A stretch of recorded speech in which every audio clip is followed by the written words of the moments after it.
प्रधानमंत्री कह रहे थे ट्रेलर ट्रेलर ट्रेलर, तो आप उनके ट्रेलर दिखाई दे रहे हैं।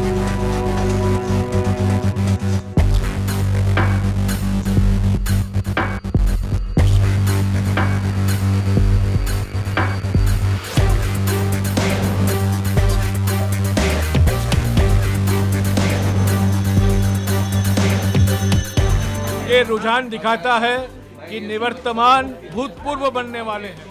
ये उनकी नैतिक हार है और राजनीतिक हार, दोनों राजनीतिक हार और प्रचंड नैतिक हार। ये पहले कभी नहीं हुआ है कि प्रधानमंत्री खुद अपने ही सीट में पीछे चल रहे हैं। ये तो ट्रेलर है। जो नतीजे दिखाई दे रहे हैं वाराणसी में, प्रधानमंत्री कह रहे थे ट्रेलर ट्रेलर ट्रेलर, तो आप उनके ट्रेलर दिखाई दे रहे हैं।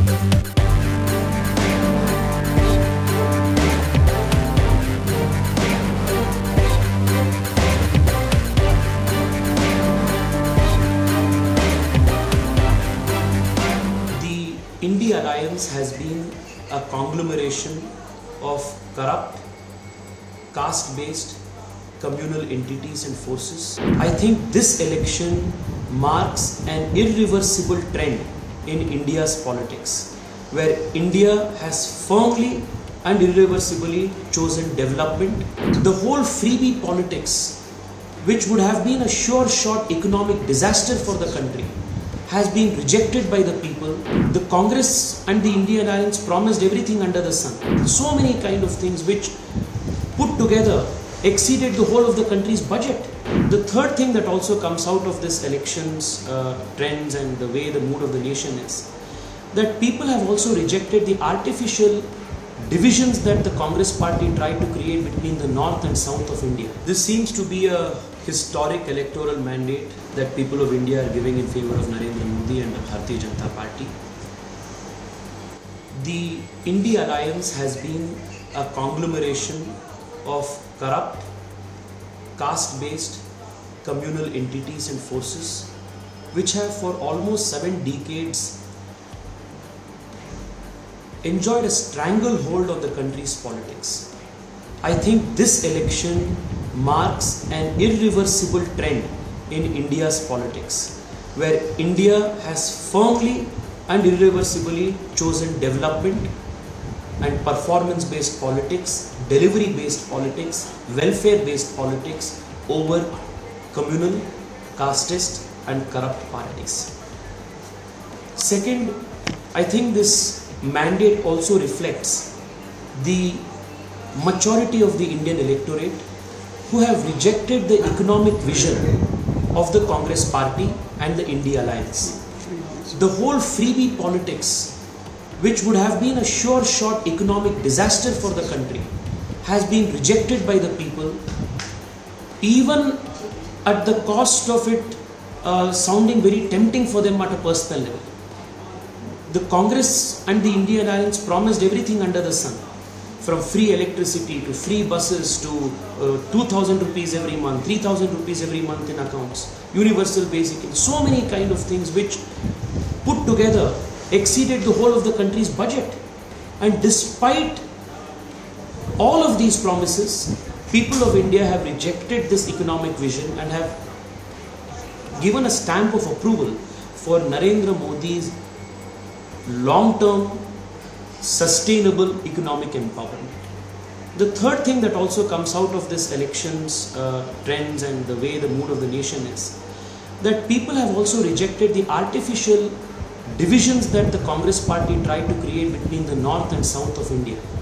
Looking at the trends in Karnataka, in Tamil Nadu, in Telangana, in Andhra Pradesh, it looks like the south of India has decisively voted in favor of the Prime Minister's vision. There were demands for a separate nationhood by a Congress MP. A DMK MP in the floor of the parliament insulted the North Indian states by calling them as Gaumutra states. So this entire ideology of seeing the south of India as different, creating an artificial difference even on the basis of race, language, this parochial mindset of the Congress, this has been decisively voted out. I think these are the primary takeaways of this election. But as far as NDA is concerned, you are looking at the numbers. Exit polls gave proper numbers even before the results. It looks like BJP is the, which you are saying, the visionary agenda has got the benefit of those statements which made by the opposition parties. Somewhere it did not affect the BJP, and looks like BJP have gained its number by different things. If you look at the BJP's manifesto, and if you compare it with the Congress manifesto or the India Alliance's statements, if you look at the speeches of the BJP leaders and compare it with the kind of abuse, the kind of divisive language that was consistently spoken by the Congress leaders, the kind of lies that were ad nauseum repeated, it makes for a clear contrast. While the BJP and the Prime Minister is speaking for a Viksit Bharat, a progressive agenda, a developmental agenda, an inclusive agenda, the Congress tried to take the country backwards, and the INDI Alliance and its leaders found it very hard to come out of their ideology of caste, of parochialism, of regionalism, of separatism. So much so that even the color of the skin was a debate. So this essentially turned out to be a battle between two narratives. One narrative of the BJP that promised long-term economic empowerment based on sustainable economics, fast-paced growth, stable government, a strong law and order, a stable and a forward-looking, responsible foreign policy. And on the other side, you had a group of tried but rejected leaders who are either convicted by the Supreme Courts on corruption charges or are on bail facing corruption charges, whose economic vision was a sure shot economic disaster for the country, and whose vision was so parochial in nature, so divisive in nature, that it was a threat to the country's constitution and integrity.